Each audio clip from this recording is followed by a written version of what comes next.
Welcome to Salvage, a podcast for conversations with artists about the repurposed materials they use in their art practice. Please enjoy my conversation with Amy Orr. Amy is a multimedia artist whose work often involves the reinvention of manufactured materials, plastic and plastic cards in particular. The understanding and perception of plastic and ephemera is changing quickly. Where Amy's work once was a lighthearted narrative about consumerism and culture, it is now overshadowed by the environmental disaster that our single-use practice has caused. Amy is drawn to materials for their color, abundance, and original intent. Whether constructing a pattern composition or a figurative mosaic, the plastic fragments become a sparkling wasteland of personal histories and common stories. With a background in textiles, Amy's work can be understood with references to the crazy quilt, in which fabric scraps are pieced together to create a whole cloth that is greater than the sum of its part. Previously a tenured professor, administrator, designer, and an art publication editor, Amy is now a studio and street artist. Well, thank you, Amy, so much for joining me here. I really appreciate that you are taking the time to chat. Wonderful. Thanks for inviting me. Yeah. So as we were chatting just before I pressed the record button, I think we did actually meet face to face in Fiber Philadelphia. If nothing else, I certainly knew that you were the person in charge of it all. Right. Well, might have been one of the faces of it, but certainly there were a load of people helping me, It was working. such an exciting event. Yeah, it really was. It was a really remarkable moment for fibers and textiles, and I do think back to it often and wonder how it could have been continued, or should we have had another one? There was so much Yes, happening. Exactly. I know everybody, including all of us, really missed it. It was it was all consuming, and I bet. there was a lot that came before it, exhibitions. It I think some of the reasons that it was successful is we were really operating outside of a box, which is I think how I usually operate better.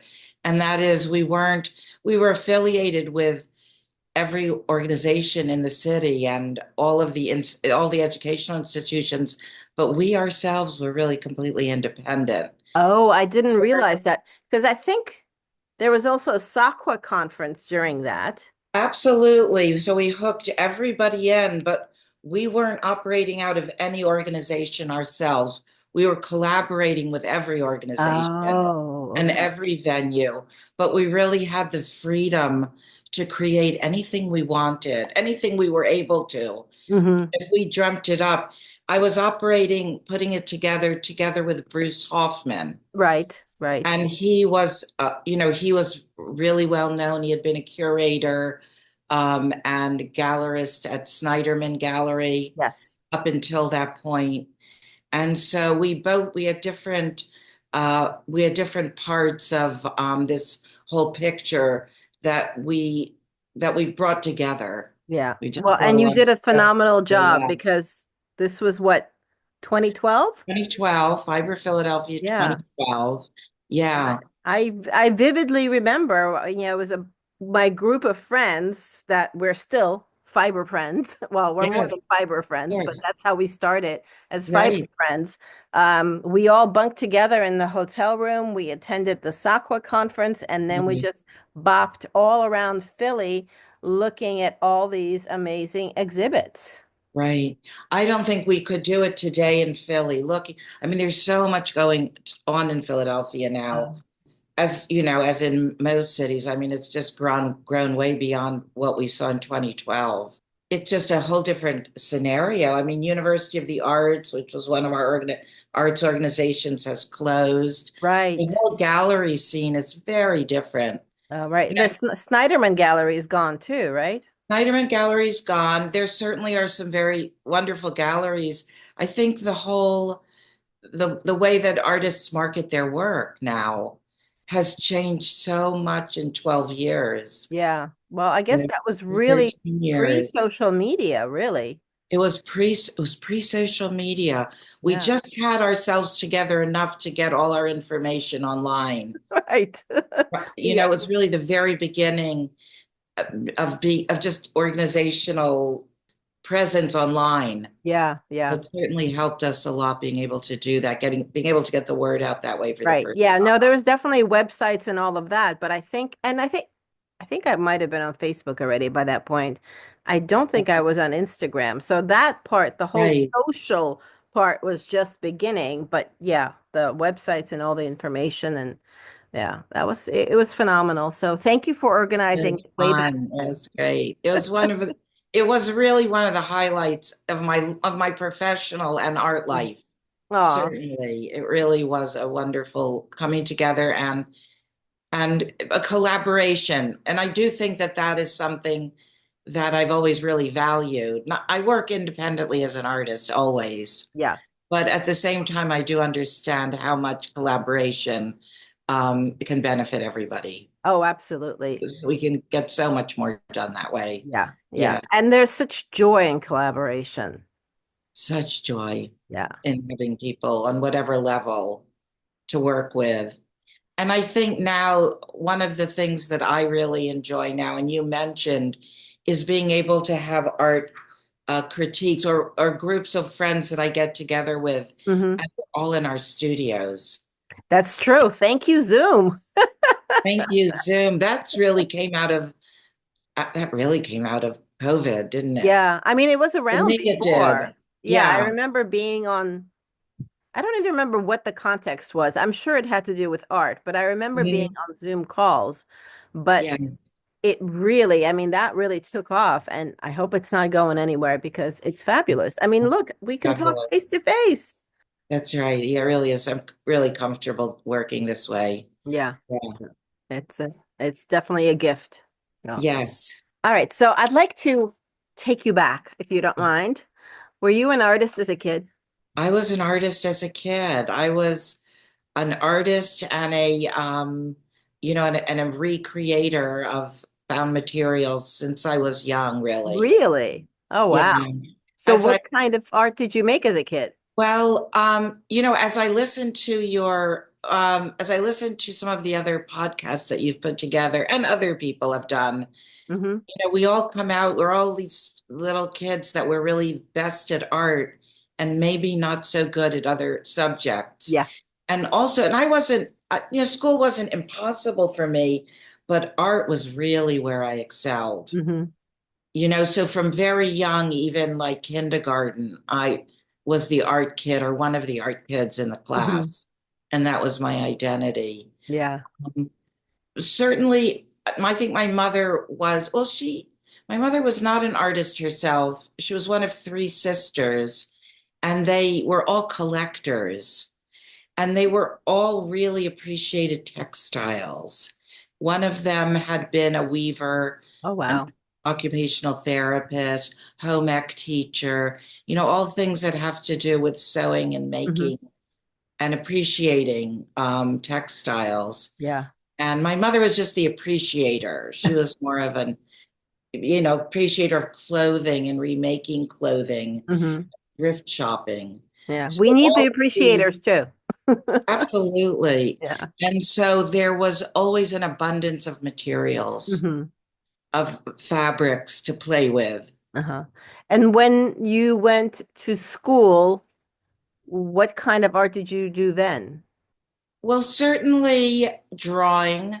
I always tried to draw. I was never really a drawer or a painter, though Mm. certainly I did that and went through a fine arts degree as an undergraduate. But as a child, I'm more like really a maker and like a weaver, Mm. just like putting things together at a very basic level, whether it was a collage of Hmm. found materials.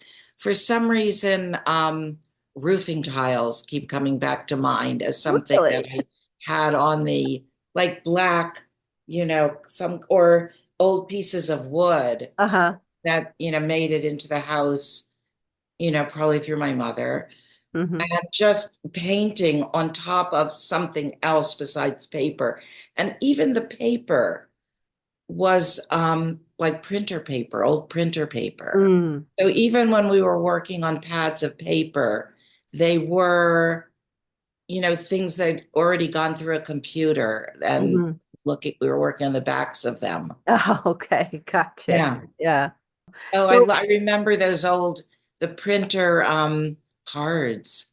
And I wonder oh, every time I think back, which is, not that often, but I realize how far back there's a relationship to what I did then and what I'm doing now with materials. oh. Yeah, I think that most artists, I think, could look back and find the thread, so to speak, through it all. I certainly can, and I think I only figured it out, I don't know, like maybe a year ago. I was like, wait a minute. I see the connection. So, That's right. And it is yeah, a thread. yeah, Yeah. yeah, yeah. So you went on to teach art, is that right? Yes, I came out of a family of educators, and I knew that that was, something as an artist that I really could do. And as a child, I always kind of taught a little bit, from babysitting to, maybe being given a little, an after school class or something to run. And so when I was after I'd gone through undergraduate school, I went, do have a BFA. And then when I was getting a secondary degree, I realized I should get teaching credentials. Oh, okay. And it was very smart, it turns out. I never really taught K-12 Hmm. in the classroom, but I did interesting things like run an Artmobile program where I Ooh. had a 48-foot semi-trailer, Ah. an education program. This was actually my first job out of graduate school where I got an MA and a teaching certificate. Hmm. I just had the right credentials and hit it. And it was Bucks County Community College. Uh-huh. So just north of Philadelphia, beautiful county just north of Philadelphia. And I had art exhibitions and art programming, and we went around to schools and senior centers and bank bank parking lots because we Oh, were wow. by a bank. That's so It was a cool. wonderful first job. Yeah. Oh, that sounds like so much fun. I'd do it now. I would do it now again, yes. Oh, oh, wow. Uh, so I think when I first learned of your art, I think one of the first things that I discovered were your credit card quilts. Yes. Did you actually make fabric quilts before you got to the credit card quilts? Have I ever made a quilt completely out of fabric? I've used a lot of fabric, but no, I've never, but yeah, there's always fabric in the work. Like I need to sew the cards onto something. Uh-huh. So I do have yardage, whether it's plastic yardage or velvet. I worked on velvet for a long time. And I Oh, think the cool. credit card quilt, the first one might even have been on velvet because I like the sheen. I like the way that it absorbs light and it Yes. really presents other things in a beautiful way. Yeah. So I've never made a quilt completely out of, but I always make quilts. So even when I do, you know, I, as I've seen I have credit cards that I work with, and that's one of the materials that I'll continually return to. They're one of Mhm. I sort of have a palette of different materials that come and go, and I may use them together. And Mhm. at this point, plastic cards, because they're not all credit cards. Right. I get little stacks of them every day. From friends and right. Yes, exactly. Friends Earlier on, and I fans. got them in mass in other ways. Hmm. But but yeah, so when I start working with new materials or when I always make a quilt. I've got a series of quilts Oh, through the interesting. years, continuing now that uh, that ha that are that provide a place to experiment with materials Hmm. and also a place to present the materials that I use Mm-hmm. because I find that working in a quilt format makes my conversation and my objectives very clear because quilts are, there's this a history of quilts and a history of log cabin quilts and crazy quilts. And quilts are always or often about this assemblage of materials. Mm-hmm. And particularly the crazy quilts are assemblages of repurposed materials often. Right, scraps. Collection of the scraps. Yeah. So the collection of the scraps and putting the scraps together into a format that transcends the materials and and into a format that tells a story. Yeah. Yeah. So the credit cards quilt, that first quilt or one of the quilts you might have seen was called Security Measures. And it was little squares, like half-inch squares. I sliced the credit cards up into half-inch squares and then, put them onto a very traditional looking quilt. The organization of the quilt, Yeah. the materials are not traditional. The organization of the quilts are So traditional. They look like quilts. what made you first discover or think of credit cards as an art material? The materials always emerge in subversive ways. Mm. And as a and I think now that there are a lot of people who work with repurposed materials, they they're part of our lives. Yeah. So credit cards also, plastic cards have been something that have been in my drawer. They would be like a little stack Mm-hmm. in your desk drawer. And you have gift cards, you've got your ID cards. Mm-hmm. Stack of cards starts to grow because the gift cards, they're pretty, they're pink, they're orange, they've got flowers on them. And you add them to your little stack of cards. Your ID picked are your pictures, and you certainly don't want to throw those away. Mm-hmm. And credit cards, we were taught that people you had to cut them up, but Right. they would ruin a pair of scissors if you tried to cut them up, right?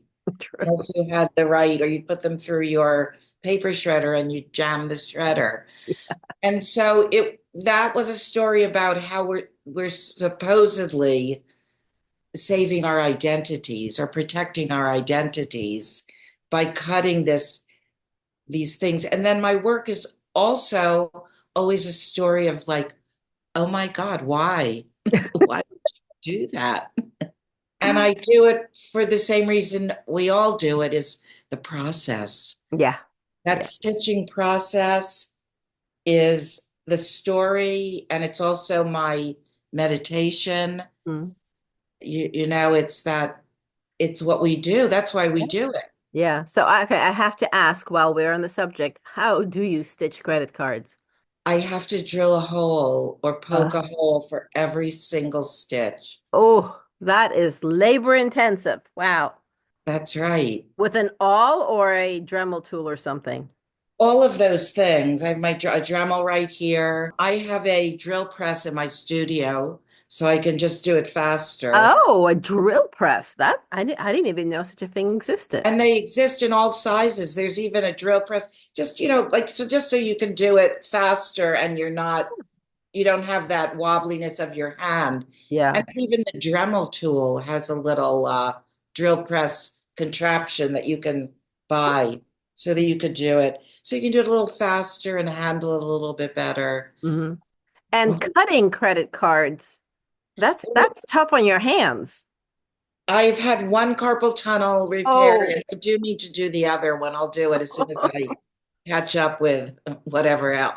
Oh gosh. And Wow. not the worst surgery to have. It makes a big difference. Yeah, I know many people who have had it. I'm not quite there yet, Yeah, but I can yeah. certainly see how that happens. Oh, everything. You really have to really take care of your body. I don't know if you can learn to take care of it from scratch. I'm not sure that any artist does until things No. start piling up. Yeah, no, I Yeah. think about it every now and then. You do these street installation, and I think about doing installations, and that's a lot of physical work. And I'm like, oh, I gotta get like start exercising to build up my strength so I can be doing this physical work for longer. Right. And I just started doing that, like 10 years ago or Oh, something. just 10 years ago. And now that's just 10 years. So now it's funny how many people don't even notice. Like here I could be out there and I'm, old and I could be standing on a ladder. It's putting something on a pole. And it's amazing how many people don't notice. They just walk right A by. few do, but just enough definitely do. They just kind of walk by, like this is perfectly normal in the city. It's perfectly normal in the city, I guess. All of it. I used to put the work up at night, thinking it had to be more covert.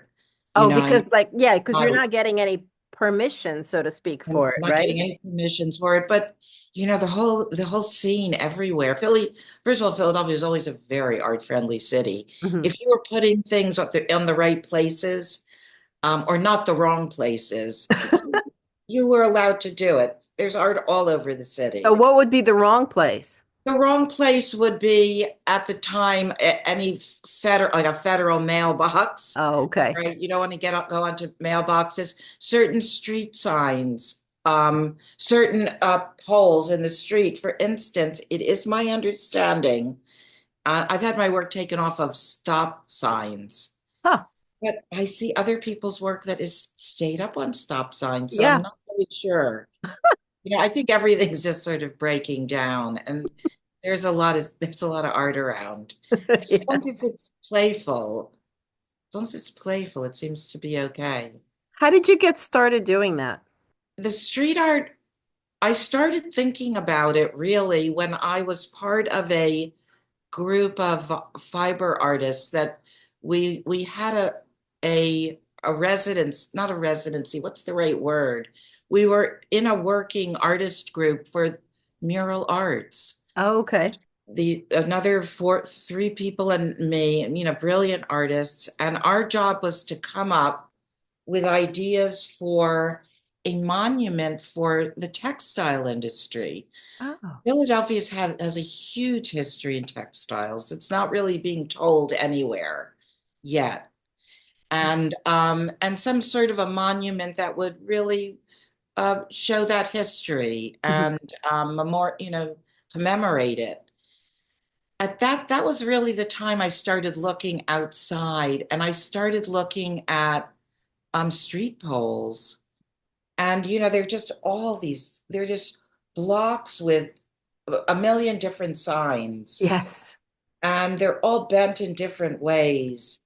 And there are no trees. I'm thinking of one or two blocks in particular, and I know there are many. That rhythm of the street poles and how I could place things on those poles. Like Hmm. where in the city where do they need an intervention and where might an intervention, help change a streetscape, Uh-huh. in But small ways. did you start with yarn bombing first, or did you go straight to your sculpture-like things? Well, yeah, so let me just finish. I'll just finish the story about being on this committee Oh, yes, please. of 4 or 5 brilliant artists, I must say. We totally failed. We're all textile artists of different kinds. Uh, Hmm. you know, I mean, some people everyone was working in different ways, but we weren't thinking outdoor monument. We really didn't have the brains. We really didn't wrap our brains around it, I have to say. Oh. There still is no monument to textiles in Philadelphia. But that was the point I really started thinking of putting the work outside. Mhm. What was your question? Then you Whether asked. you started with like yarn bombing first or went straight for Yeah, your plastic sculpt. I very purposefully stayed away from yarn bombing. That's just my nature. It's like, okay, what else can I do? Right. Somebody else is doing that And already. yarn, though I'm very much a crocheter, Mhm. I have crocheted my way, I've macrameed and crocheted my way through many degrees. Absolutely. But not with cord. it was always some other material. Mm. And so I really was thinking of also things that wouldn't get soggy. Oh, yeah. And I have to say that hasn't really, there's some work out there that is yarn bombing, and it has remained, it has kept its color and everything else. So I love yarn bombing, but that was just me. Mhm. Wasn't my particular vocabulary. Okay. So I really started with these plastic, these putting pieces of of street finds. So the No, idea, okay. So you were finding them on the street. Okay. so I have huge collections of things from the street. Mm-hmm. And if I didn't bring them in specifically from the street, other people have given me collections. Uh-huh. Either and the street and the bottom of drawers, and then the street, is expanded to just the ephemera and the bottom of the drawer, the broken pieces. Uh-huh. I really from scratch was working on it as if they were really just from the gutter and Okay. putting them up and transforming these broken elements of nothingness into something that had a story. Uh-huh. That told a What was your story. driving force? Did you happen to notice how much trash was on the street and the gutters and stuff? Or were you I've thinking always of a been dorm? aware of what I've been collecting it forever. Ah, I've been looking down. I look up more now than I used to, but I used to walk around looking down. I do No that all the time. Guilty. and looking down, and from the very beginning of, I actually remember going into therapy as a younger person, and my mother telling the psychologist that I always looked down when I walked. Now I probably needed and wanted to be in therapy, so that's another thing. But the looking down really was not that. I was looking at the cracks Mm-hmm. and seeing these fabulous drawings, line drawings, and gesture Mm-hmm. drawings. And I was avoiding tripping. Yes. So, and whenever I looked up, I'd walk right into like a fire hydrant and a pole. So forever I'm still doing that. There was wonderful plastic in the streets when plastic became this product Mm. that was mass produced either in New Jersey or China or ever it was being made, and it was being made in all of those places. There was so much stuff ending up in the street. Yeah. And being in an urban environment, I was from the 80s finding a lot of drug paraphernalia. Ah, yeah. So crack vials and crack bags, and they looked like jewels to me. They were in such mass and they're in color, and Mm-hmm. there are little color caps on them, and the color caps have insignias on them. So they're from different, tribes or different gangs or Oh, wow. Oh, I didn't know that. whatever it was. Yeah. And they were just really beautiful. And that's how I began thinking about street All right, I find. have to ask a safety question. Did Yes. you pick them up with your bare hands? I most of used to pick them up with my bare hands. Oh, And I am not proud of any of this, but most of the time I would pick them up with my bare hands because that's what I had. I had a very good doctor who was quite into this. And so he would test me for what would I get from the you know, street? hepatitis. Hepatitis. Yeah. So I was being watched by a Okay. medical professional, Well, that's good. which I was very lucky. Yeah. And how did you clean those kind of materials? Like, One of my early time, I collected a whole lot of them, and then I put them in a pot on the stove and cleaned them. Everything melted. yeah, They just completely changed their shapes. I probably still have them because I still have them in a big jar. melted mass. They melted in mass and they just like the shapes just changed. I couldn't get the little tops back in. Oh, And so that was the first time I melted plastic, which I'm very aware of now because the health concerns of working with yeah. plastic, I'm really concerned about it now. I mean, I really see what I've done and how much I've probably ingested. Yes. Yeah. No, I think about that too for myself as well. I was waiting for our call and I'm sitting here shredding up tiny little bits of plastic going, should I really be doing this? Right, so we're making our own microplastics that we're Yes. then going up our noses. I, And I think, as we move forward and they can really test for that, like how much of your makeup is microplastic. yeah, I don't know. Can they test for that yet? We know all about it, but I don't know if Well, it. they can find what the way they're seeing it is they're seeing it when I asked about it Oh, you because I did. was like, how would they know? I had recently, unfortunately, I did have I had open heart surgery. Oh my. And I was asking the one of the doctors about it because, of course, they're beginning to talk about it. They don't know much, but Hmm. the only way they would be able to find it is if they were finding little particles while during surgery. Hmm. At this point, that's how they find it, like in fish. And So did they find any in you? no, not that Oh, good. they did not find any in me that I know Good. of. But I mean, really, no one was really looking or taking, or I wasn't in that study. Yeah, I yeah. do wonder. I don't know. I do Yeah, wonder about it. I'm really aware of what I work with now. And I must say, I'm on the verge of like, why am I working with this? yeah. And what could I Yeah. do for the next part of my life? Yeah. Yeah, I think about it all the time, but I try to be cautious about it and I try to remember to wear a mask when I'm using really tiny particles or Um, there's some kind of fumes, and I do not melt the plastic, even though apparently there are some safe temperatures to melt it at. I just don't want to go there. I'm not ready to move on yet. I know every time say, this is the era and I'm definitely moving on. I've worked with a lot of things. And then I start drilling the plastic. And as I'm saying that, I'm, working with the plastic. Right. I'm No. not there You yet. got to wear a mask, I suppose, when you're drilling. Mm. Do I have to wear a mask all the time when I'm working? Really? I guess I I do. think if you're drilling, definitely. Oh, I'm drilling, I do, because really, those are all the little pieces if Yeah. they come from anywhere else. Yeah. The other place I'm really, think we're jumping around a little bit, but I That's guess we'll okay. get everywhere. Um, when I've been watching my work on the street that's Uh, been up, yes. What you know, happens to it? lots of different things happen, and the ones that stay up, which is a portion of them for many years, they deteriorate. Yeah. They almost, it's, you sometimes you see some of the plastic, they're all different kinds. Some of the plastic is shredding and you see it on the street every day, at a Hmm. certain point.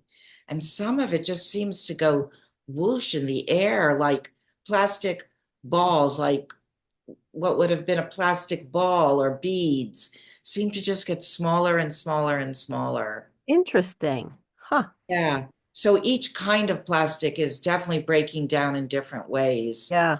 Yeah. The sun and the weather Yeah, yeah, that's what it is. And really now do I've it. had some installations that were of, soft plastic, like soft packaging, plastic bags. And I discovered the hard way that that can really only stay outdoors for 2 months, maybe 3 months. And after Yeah, that, it starts literally right, flaking off. There was an installation right. that I was taking down, and I was on my hands and knees in the grass trying to pick up as much as I could, and it was nearly impossible. No, absolutely. I'm really at a changing point, a turning point with that in terms of really being careful about what I put out. Yeah. And then And you really, mostly do hard plastics on your well, sculptures. now I'm using hard plastic and more metal. I Hmm. mean, everything's different. I don't really make rules because I break them, But I'm also working with spraying things before they go out. So What do you spray spraying them with? them with like clear Rust-Oleum. Oh, Or there's also these are just the two things I'm experimenting with now. A clear Rust-Oleum, so that's a resin, I yeah. guess. And then a spray Mod Podge. Really? Oh, I didn't know Mod Podge made it spray. Interesting. Yeah, so I'm always looking. I have them right here. I'll share them. Yeah. So I don't know what difference they're really going to make outside. Yeah, this is the Mod Podge spray. Huh. Gloss. Clear Yeah. sealer, acrylic sealer. Interesting. Yeah, So I don't know. I've been, Maybe it's probably just another layer that's just going to wear off very quickly, but maybe yeah. it would be a little, the other one may, the other one, the Rust-Oleum. I just try different brands all the Yeah. time. I've been experimenting with resin, but I've been encasing things in Yeah, resin. And that certainly can be outside for a lot longer. I have one sculpture now that's been outside, oh, coming up to 8 months now, and it's totally fine. It's yellowed a little bit, right. The but yellow it's one. totally fine. And I'm playing with the with the resin, but it's me creating more plastic. We're And creating that's more the part I plastic. don't like. It's another level of toxicity. Yeah, yeah, So I guess I'm doing the same thing as that. When I make things that are going out into the world, they really have to be covered or they're going to deteriorate. yeah, yeah. No, I don't want to be adding more flakes to the grass anywhere or into the air. So Yes. Yes. that's the important part. That's right. That's part of my evaluation of what we're doing. I mean, the whole idea of plastic has changed so radically from the time I started using it was really before I was reusing plastic. I mean, the point I started using it, it was more of a celebration. Mm, Plastic. Plastic was so wonderful. It was yeah, really as a child and a young adult, and I mean, we really were not thinking. no, no. Went way in the other direction. We went way in the other direction. And Yeah, the amount we're consuming and the amount that's produced that isn't even consumed. yeah, yeah. Well, the amount that we're producing that's meant to be used for, 5 minutes and it's going to last, hundreds of years. That's right. Yeah. It's going to last hundreds of years, even if it breaks down, those Yeah. pieces, they're just they're just part of the sand everywhere. Yes. Yeah. Sand is made up of little pieces of plastic as well now, everywhere. Yeah. No, Mm, it's sad. It's beautiful sad. places. Yeah.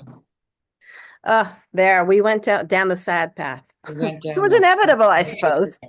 But so I guess that's really all of our one of all of our challenges working with the reimagined materials Yeah. is does it need to be archival? And if so, how are you going to make it that way? Yeah. That's why I No, love doing street art. You can't hope for anything. It's all very, yeah, just for a moment in time. right. But even with art that's not street art, if it's repurposed and if you're repurposing plastic, I don't really I have a problem with the conversation about it being archival because Right, it's like it's gonna outlast us all. right. So technically it really is archival. Right. That's right. It'll change. Right. It'll change. Like if it's in a museum setting, let's say. Actually, I once had a gallerist say to me, "Oh, don't even worry about it. That's for the conservator to deal with." For conservator. So should Yes, we all be in that position? I've seen Yeah. some art at the Museum of Modern Art in New York City and I think was it Rauschenberg? I can't remember who it was now, but you can Yeah. see that there were balloons and now they're completely changing. And my God, what a nightmare Right. for the conservator that True. is. Yeah. That's right. Yeah. Or they don't have to conserve it, and that's just it, I guess, the Yeah. way it. Yeah. But I find that the plastics that I have that are indoor art, I have some pieces that are, close to 20 years old. They're totally fine. Yeah. That's right. The stuff that's inside and it's not seeing light, it really Yeah. is totally fine. Really fine. So tell me more about your outdoor interventions, though. It's Yeah. do people, so you said most people pretend not to notice or not No, notice. most people, what they pretend not to notice when I'm putting them up. Invariably, one person will come along and talk to me. And what do they ask? They ask what it is, or they get it. When I was putting up a piece just the other last week, or they just totally get it. Uh-huh. There's so much street art and curiosities out there that this particular person just really appreciated it. Oh, that's awesome. Yeah, I think more often they appreciate it. Yeah. No, that's great. Do you like keep a catalog, so to speak, or a map of where you put all your art? I have a list of where I put it. Now, the thing about it is, in terms of like people going back to find it, it doesn't necessarily last. Hmm. Hopefully it does, but it doesn't always, just in Right. terms someone there are variations to the theme of how they come down. But I first of all, I post everything on Instagram. So that Hmm. has been a nice regular place to really catalog it. Yeah, yeah. And then I have lists. I haven't gone as far as putting the whole thing on, on a website or anything, Hmm. because they're really outside, they're really changing all the time. I mean, it's like sticker art. Yes, I love sticker It art. just takes much longer to make it, which is no problem for me. Yeah. No, I guess, yeah, I could totally see somebody wanting to take a piece like that home and I'm just putting them up removing a it. little higher, and I do spend a lot of time wiring them on in ways that they don't come off easily. Oh, good. Yeah, so just enough work. So, you'd really have to spend some time and have tools to be able to get them down. Yeah. But Good. hopefully people just look at them and it just changes your frame of reference. Yeah. Right now I'm focused on, so the thing about doing work outside is, I make up my own public art projects. Right. So, again, like the way we did Fiber Philadelphia, we just made it all up ourselves. So I don't have, deadlines necessarily, but if I do, they're my own deadlines. Mhm. I get to put them where I want them. Sometimes, I've done things where I've mapped every place I went on a trip around the country one year, or my friends around the city. So you have this art in other places other than just Philadelphia. I do have art in other places other than Philadelphia. In fact, I do have someone who reports back to me regularly from Silicon Valley, and there's a piece I put up in a park there that has been up for years. Oh, Yeah, cool. it's like on a grate, just Uh-huh. a little very small piece on a grate. Yeah. Anything in New York Sure. City? No, because New York City doesn't really, it's not really inviting for this kind of art. Things will Really? come down. You Oh, don't see that much. Yeah, Philadelphia is really the place. But I put it all over the place. But by chance, I don't have anything in New York. all right. Can you Yeah. please correct that? What? Correct it. I will correct. I'll I can, help. yeah. All right. Yeah. You kind of have to do 100 of them all at once. Yeah, I'll correct it. Okay. I mean, graffiti I stays up, will. sticker art stays up, paste up Sticker stays art. up. I need a sticker. I do need to make a sticker to put up with my work. Well, anyway, it's just on my mind. I need a sticker. Yes. Yeah. So your little That's the signature. other stuff. A little signature sticker. Yes. The way it is, I make these things I don't want anyone to touch, and then I make them so you just can't help but touch them. Yeah. They do look very inviting. It's inviting. They are, I hope they're inviting. At least to look. I hope they're inviting to look at. Definitely. But I bead letters. I use these little toy letters to put little sentences and words on them, Oh, I like love that. like fortune cookies. If you get up close, you can see, some little proverbs and things. Oh, I love that. Okay. I didn't realize that. Now I'm gonna have to. Some All right. of I need to them. plan a trip to Philadelphia so I can go hunting for your art and read all the And I notes. guess the best place to figure out where they are is really on Instagram. Yeah. Yeah. All right. So everybody listening, That'll if you mark need it. That'll an mark art tour of Philadelphia, go on Amy's Instagram. That's I love right. that. Do you have any indoor exhibits planned in 25? I do, in fact. The first thing I know about, I think, will be in April in New York Oh, at fabulous. the Church of the Heavenly Rest. And I am part of a group of quilters. And years ago, we put together a show. They're more traditional in that they work with fabric. They all work with Okay. fabric. And these will be more of my traditional looking quilts made with other materials, including that quilt you mentioned with credit cards. Credit cards. Okay. Cool. I think there'll be a few credit card pieces in it. Oh, awesome. Yeah, so that will be up for a few months. Apparently, it's a really good place. A lot of people walk by, so a lot of people will Oh, be able to see it. awesome. Yes. Fifth Avenue, 1085 Fifth Avenue. Okay. And the name of the group of the four of us is Semper Tedium. So it's kind, I think it's really a made up Latin phrase that means work and more work. Yeah, We celebrate work more I and, love it. and work. So I have one more question for you. I'm Yes. really curious about your twist tie quilts. Yes. How the heck did you make those? So, that this started the same way. I think I started to answer your question and then I didn't completely answer it. Both the twist tie quilts and the credit cards really stemmed from my parents' house Oh. and my parents passing away. And when I cleaned out the house once with one parent and then with two parents, they had, the credit cards. They had this pile of cards from a lifetime. And in my mother's kitchen, there were a drawer full of twist ties. Oh. So when I was and the twist ties were this perfect shape that looked like a strip of fabric, Hmm. tiny strip of fabric. But that's when I started using the twist ties for log cabin quilting, which are Yeah, that little strips building up a square. And you can do a lot of fun pattern stuff with yeah. depending on what side, how you organize the colors. Were you doing them with a sewing machine? Never. No. Everything is stitched by hand. Oh my God. Always, everything I stitch by hand. Yeah, Oh, even mending clothing, I just stitch by hand. wow. Yeah. That's some patience. Yes. Yeah, I figured out a lot of different ways to bandage my fingers up that I could push it through things. Do you ever use a thimble?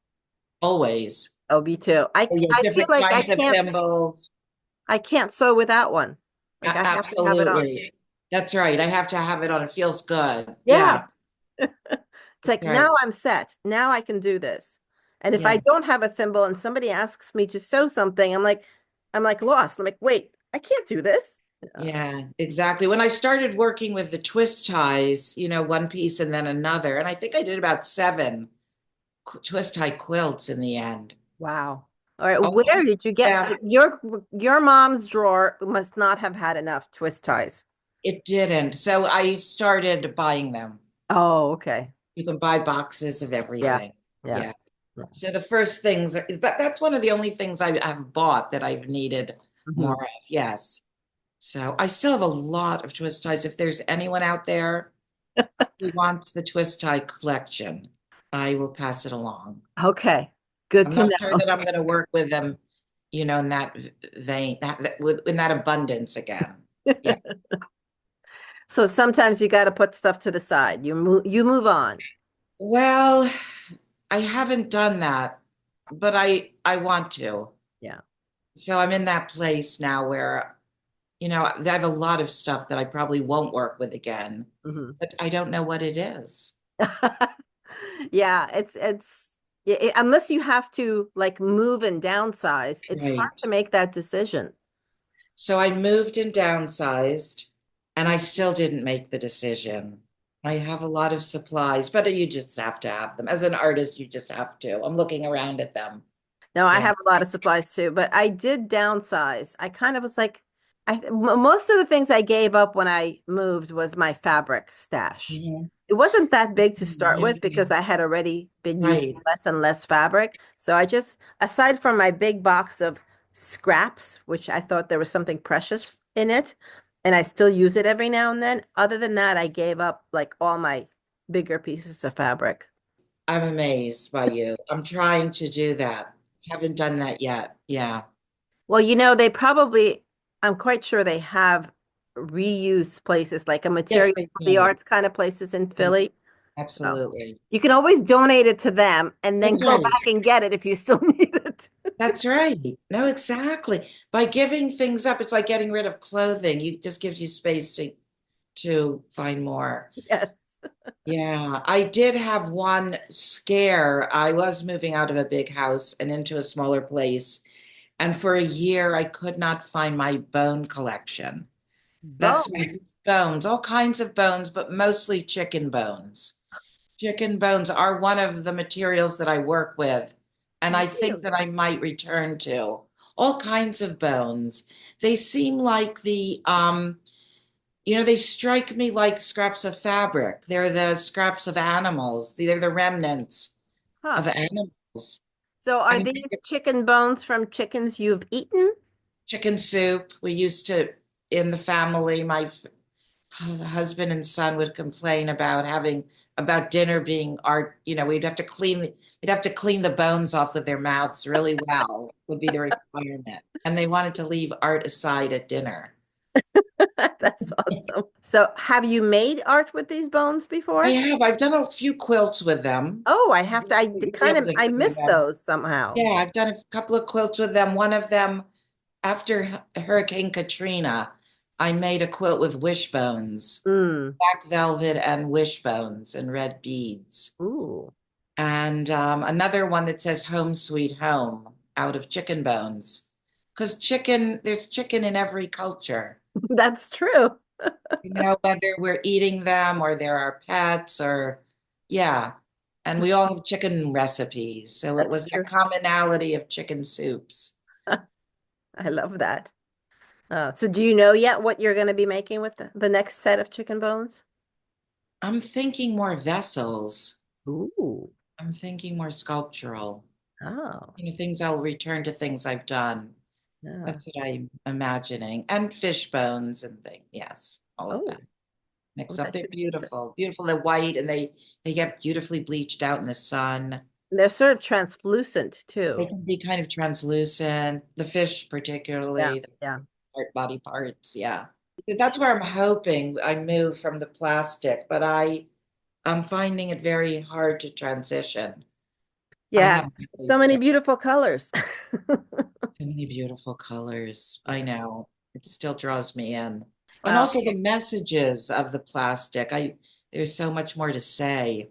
yeah, definitely.